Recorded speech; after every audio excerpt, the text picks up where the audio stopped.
I might have found one of the most influential moments in professional sports history. Something that has changed football World Cups, Grand Slam tennis, and potentially the World Series of baseball. The event happened on the 5th of June 1996 in a minor counties championship game that I am assuming had less than 100 people in attendance.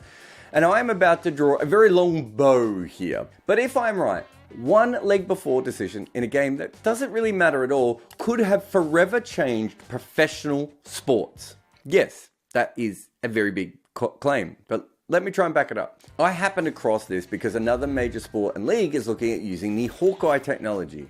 I was listening to the Basketball Illuminati podcast and they were talking about how Hawkeye might be coming to the NBA. And on that, and in between jokes about robot officials, they mention all the different sports that use Hawkeye technology. Interestingly enough, they didn't mention cricket. It's a US market, etc, etc, etc. But it is worth remembering that not only was Hawkeye first used for cricket, but it was invented for that sport. And at first, it was just to enhance the TV coverage. And yet here we are 23 years later, and it is now used in football World Cups, replacing the strike zone in minor league baseball. It's been around in tennis for a long time, and just in so many other sports. However, because of the predictive element, cricket is still probably one of the more contentious ones at times. But cricket is OG when it comes to Hawkeye. But as someone who's used this data a lot, you can actually see that before it was used for any official umpiring decisions, it changed the way that the game was officiated on the field and then eventually the way that the cricketers played it. You cannot understate how much cricket has changed after Hawkeye. And yet, somehow in true cricket style, tennis actually beat them to the punch of using it for their calls. Of course, some of that does make sense because the Hawkeye can see exactly where the ball has landed, rather than what we do in cricket, which uses the science to estimate where it will end up. But it is really interesting that this was built for cricket and then got popular elsewhere. We often think of cricket as being way behind the times, and obviously in many ways that is true. But how on earth did baseball just get around to this? Especially as certain catchers are great at framing pitches to con umpires and have been for generations. And I think some of the reason it was perhaps slower to move around the world is because it was a cricket invention. However, by 2006 it was pretty big in tennis. And in 2011 Sony actually bought Hawkeye. And it's weird that in US sports specifically, it didn't catch on earlier because they're all about enhancing the viewing experience. In cricket, it was so popular that we actually had two different versions. We had Hawkeye, which makes sense because the owner's last name is Hawkins. And then we had Eagle Eye. I'm not sure if that was just a bit of a ripoff. But we had an eye for every hemisphere. But eventually Hawkeye won out as the main technology. One of the other interesting things about its relationship to cricket is that it started out as a TV gimmick. And it was so successful that the ICC implemented it as part of their umpiring system before they had independently tested it. And that's not just Hawkeye, that's actually all the DRS tools. That to me is still wild. The cricket was just all in on this technology that they didn't even bother to test properly. In fact, to this day, there are still a lot of people within cricket who don't really understand how any of this technology works. But it gets even crazier because the BCCI, the biggest cricket board in the world, were actively skeptical and didn't use it. But there is no doubt of the impact that that technology has had from the start.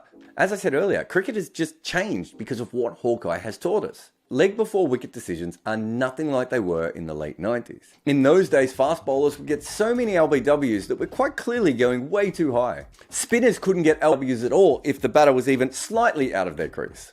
Now the tweakers get rewarded for hitting the stumps, and the seamers had to come up with other methods. Now when an international player is facing spin that is turning away, the actual method of which to face it has changed. Fast bowlers have come wider on the wicket, aiming more at the stumps. Whereas before, all of those balls were thought to be sliding down leg almost automatically. And one of my favourite ones is the umpires no longer penalise batters for them refusing to use their bat when they leave a ball for an LBW. Either Hawkeye in the DRS says it's out, or it's not out. Our old-fashioned opinions just don't mean anything anymore. And it's not just cricket and it's not just Hawkeye that changed modern sports. As you bring technology in, you see huge changes in football, baseball, basketball, and so many others. However, I would argue that the Hawkeye technology has perhaps changed cricket the most so far.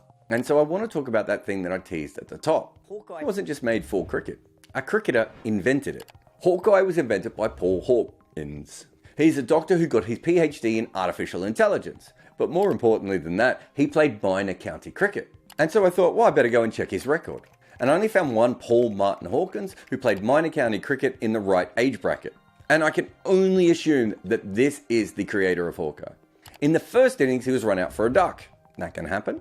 But if you look at the second innings, he was given out LBW for another duck. So Paul Hawkins played one semi-professional game of cricket, his big chance to finally make it in the sport that he loved, and as a batter, he managed to not make a single run in that game. And when I told this to a friend of mine, he wondered if this could be Paul Hawkins' origin story. This young 22-year-old cricketer, perhaps trying to test himself to see if he can actually have a future in this sport. He gets his one big break, he plays minor county cricket, and then cruelly he's run out in the first innings, and then sawn off leg before in the second. Could that minor counties umpire have started the chain reaction that changed sports forever? You can just imagine Hawkins trudging off the Ernest Pass Memorial Ground, with the seed already sown in him for change cricket and ultimately all pro sports forever. I mean, perhaps because of that one day, we are so much closer to robot officiating than we ever were before. And if this is any way true, or even partially played a small part, that means that the bowler who dismissed Hawkins also played a pivotal role in all this. Enter the ultimate disruptor, former Lancashire and Worcestershire all-rounder Steve O'Shaughnessy. It's possible this little-known professional cricketer changed the NBA, MLB, Grand Slams, and football with one ball of right-arm medium pace. And what does O'Shaughnessy do now? Well, he's a cricket umpire. The very thing that Paul Hawkins is destined to destroy.